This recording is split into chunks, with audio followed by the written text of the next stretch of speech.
Everyone else is selling licensed characters. Why can't I? I hope none of you guys are doing, because that's really weird. They will take down the entire Etsy shop. Hello and welcome to the Faded Wildflower Crochet. My name is Rachel, and today we are going to be talking about a topic that needs to be discussed if you are somebody who is a small business owner or somebody who is wanting to sell their items in any sort of way, and that is copyright infringement. Now, I need to give a couple of disclaimers right off the top. My first disclaimer is that this video is meant to be educational. I am just going to be giving you the information, and what you do with that information is ultimately up to you. I'm not passing any sort of moral judgment on you if you have done this before or if you continue to do this. In general, in life, I'm not really on the side of big businesses trying to take the little guy down. However, this does happen. So I'm just wanting this video to be a resource for you, especially if you are brand new to selling online and you may just not know. Another disclaimer is that I am not a lawyer. I'm just a lady who crochets a lot on the internet. I did do some research, and all of my resources that I used for this video will be linked in the description. So if you are curious and you want to learn more about this topic, you can go check out those resources. If I do misspeak, though, be sure to correct me kindly in the comments and we can have a mindful little discussion there. So my background is actually that I have been selling on Etsy for 12 years now. And while I have not had any problems with copyright infringement, I have seen other people be sued, have their items taken down, have their whole shops taken down. And so that is where I am coming from. The last disclaimer is that this video is mostly going to be talking about selling your crocheted items that are based on a character. However, this information does apply to you whether you are selling a crocheted item or any other sort of item that may have a copyright character on it. So let's start off by defining some of these terms that I'm going to be talking about. So what is intellectual property, or you may hear it referred to as IP? If I say IP in this video, it means intellectual property. So basically, intellectual property is the umbrella term for copyright, trademark, patents, etc. It's basically anything that you have the authorship to. So what types of things are copyright?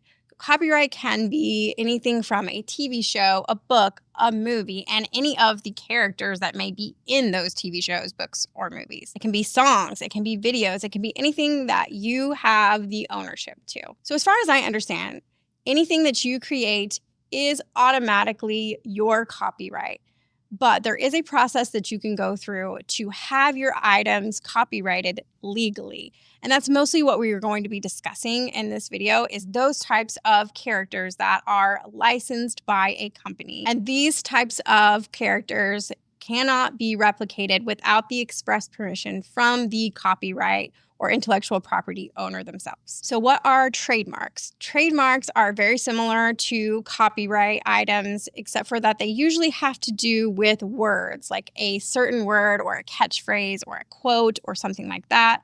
For instance, if a TV show character has a catchphrase that they always say, oftentimes that will be trademarked so that you cannot sell that catchphrase on a t-shirt or a sweater or something like that. So what is fair use? You may have heard this term. Fair use is kind of a caveat to copyright laws that mostly apply to criticism or commentary or news reporting, like a YouTuber can use a clip of a movie that they are commentating on, and that is considered fair use because they are using that item, but they are in some way transforming it.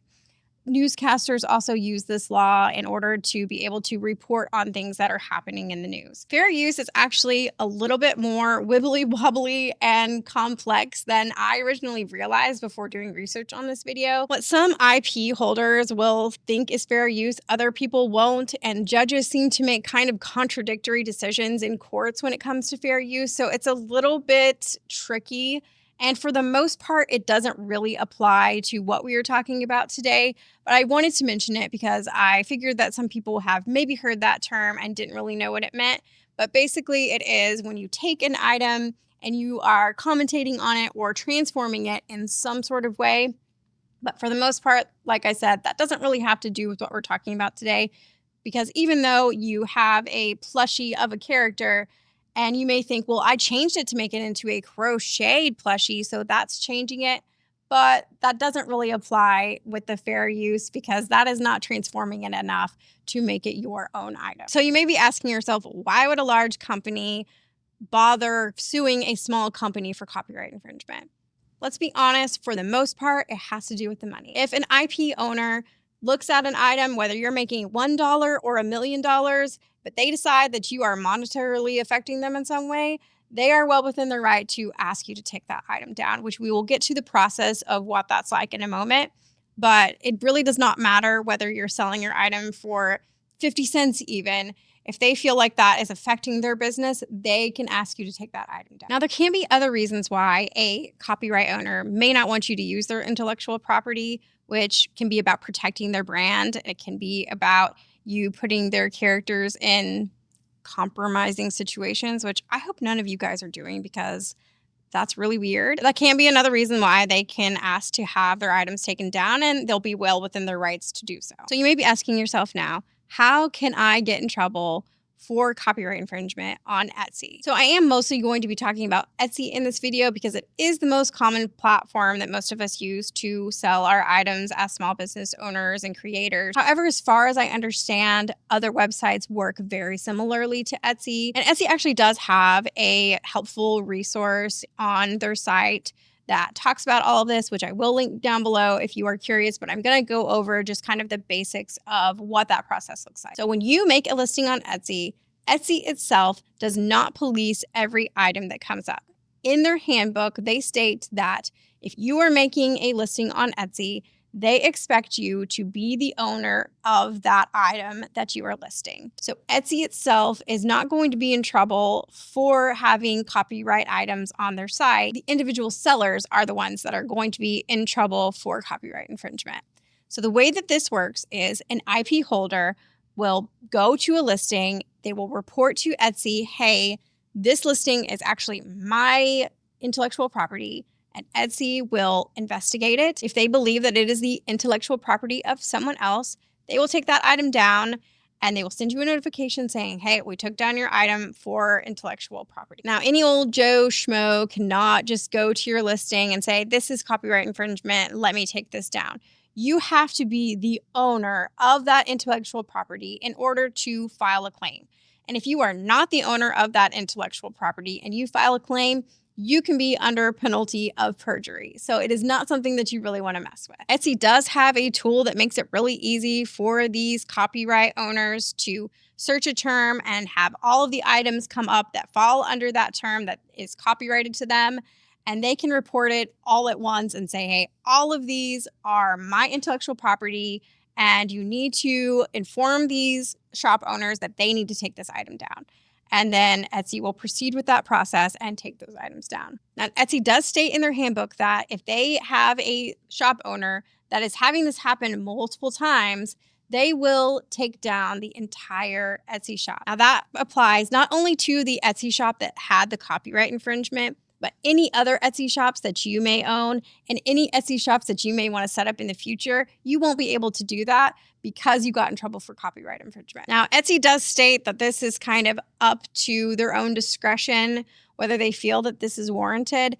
Now, anecdotally, I have heard horror stories about somebody having one item that was copyright infringement and Etsy not even warning them and just going ahead and taking their whole shop down. I don't have any sort of like receipts to back that up. That's just anecdotal hearsay evidence, as it were. But I have heard of this happening. Now, sometimes Etsy does get it wrong. They tend to rely on the fact that the IP owner is under penalty of perjury if they're filing a claim on something that doesn't belong to them. So they usually will just go ahead and take that item down without really much questions asked.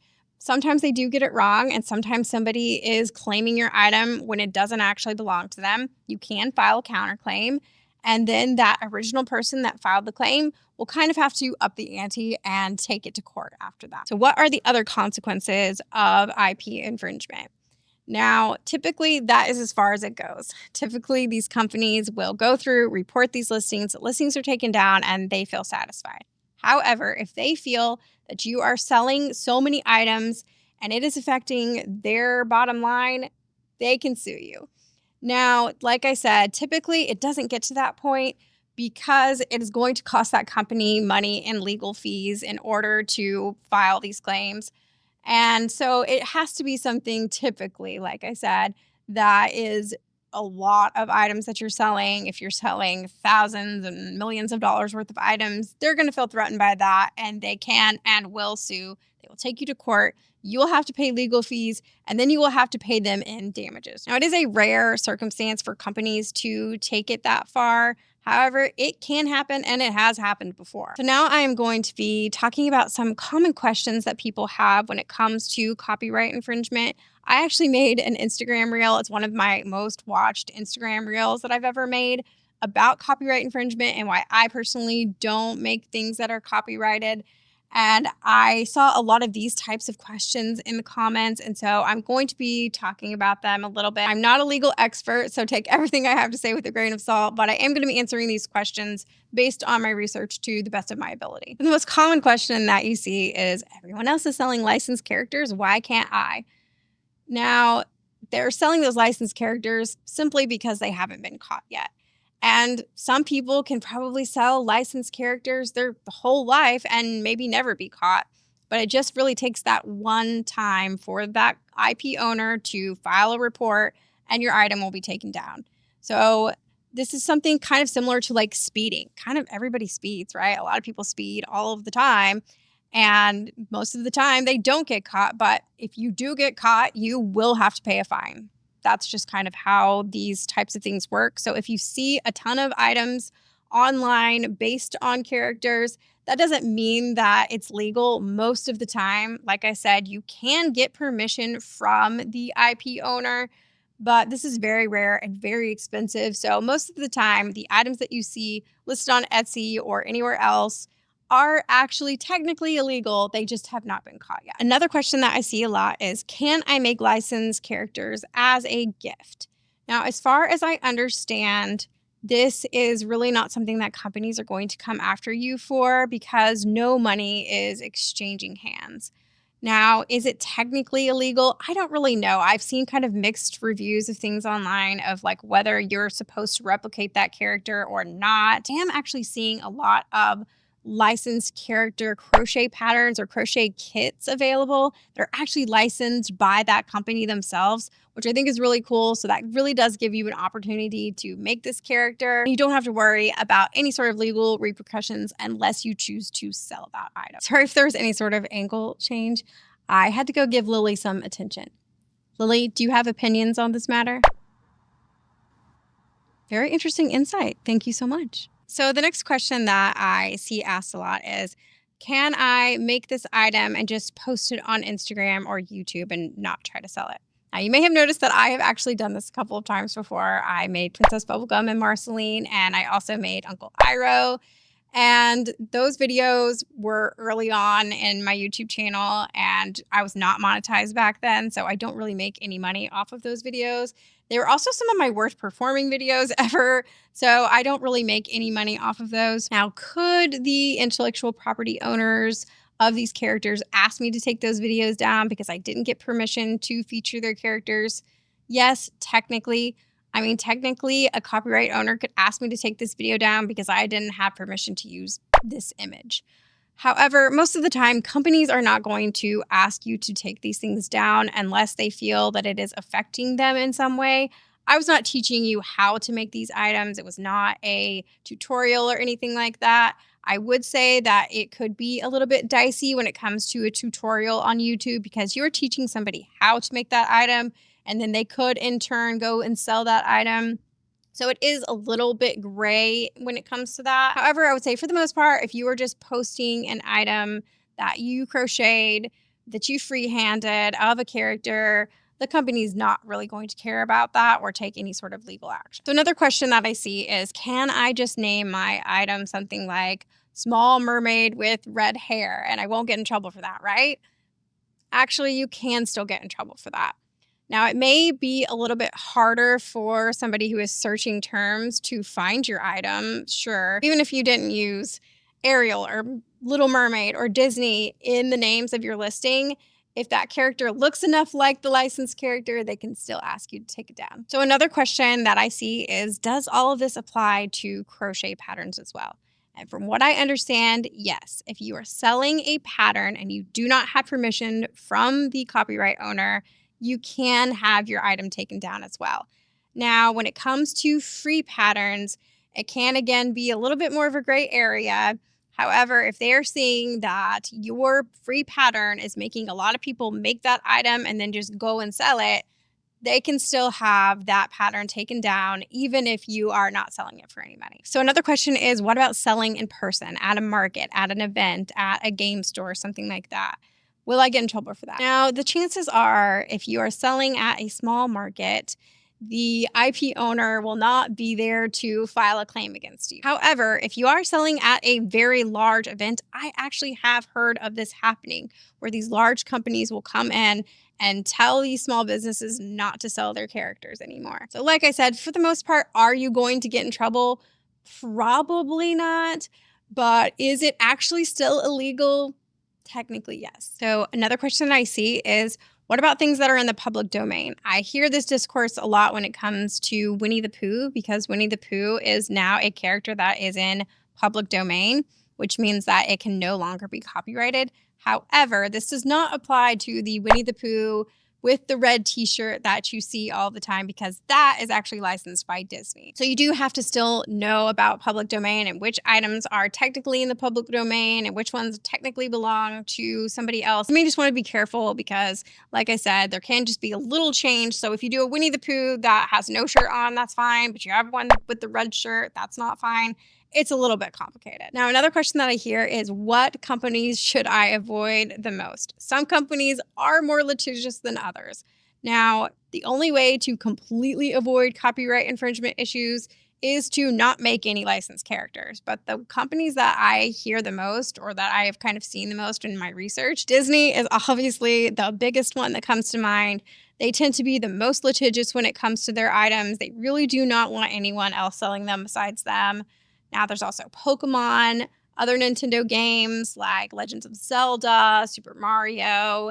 There's also Sanrio, which is Hello Kitty and Friends. There's also Harry Potter, which I pretty much just avoid Harry Potter at all costs these days. But, that is a company that you probably don't want to mess with. These are kind of some of the questions that I hear the most often. If you have other questions, be sure to leave them in the comments. Honestly, the only way to completely avoid copyright issues is to either make up your own characters or to use patterns where they're giving you the permission to sell items from that pattern. The good news is there are so many patterns already out there where the person is giving you permission to sell, which most people do give you permission to sell items that you make from their patterns, aside from, like I said, these licensed characters from big companies. But honestly, you still have so many opportunities to make and sell items that are not licensed characters. Now, I understand that licensed characters come with a built-in audience, and so they may sell better. But ultimately, you have to decide if it's worth it for you to continue doing that or not. For me personally, it's something that I've chose to completely avoid in my business. I, in fact, probably won't even really be making any other videos with licensed characters in them. I mean, like I said, those videos didn't perform very well anyway, which is another story. But it was a decision that I made a long time ago not to ever sell licensed characters. I really never wanted that worry in the back of my mind. I already have anxiety. So to have that worry in the back of my mind of you could get in trouble for this is just not something I've ever really wanted to risk. And so I choose to make my own unique characters, or to make patterns that, like I said, already have permission for you to use. So I hope that this video was helpful for you in some sort of way if you've been curious about these topics. I know that there are a ton more things we could talk about when it comes to copyright infringement, like when a crochet designer steals somebody else's patterns and stuff like that. If you're interested in me making a video like that, please let me know, because I would love to do the research and film that type of video. I think it would be really interesting. So let me know in the comments if that's something you're interested in. So you have to let me know what you thought about today's video. I know it's kind of a touchy subject and it's not maybe the most fun subject to be talking about, but I do feel like it was important for me to put this information out there. And like I said at the beginning of this video, what you choose to do with that information is up to you. I'm not going to judge you if you want to continue to sell licensed characters, because that's what sells. But I hope that you kind of understand a little bit more the consequences of doing something like that. Thank you so much for watching today's video. If you did like it, be sure to hit the like button. You can subscribe, stick around. Let me know what other kind of videos you want to see next. You can follow me on Instagram, which is The Faded Wildflower. You can check out my Etsy shop where I sell patterns, including the ghost puppies that you see behind me. I also sell custom plushies. You can check out my coffee where I sell my patterns, as well as a little tip jar if you appreciate my content. I am saving up for an actual camera so I don't have to film on my phone anymore, and that way I can make a little bit more quality content for you guys. Thank you again so much for watching, and I'll see you next time.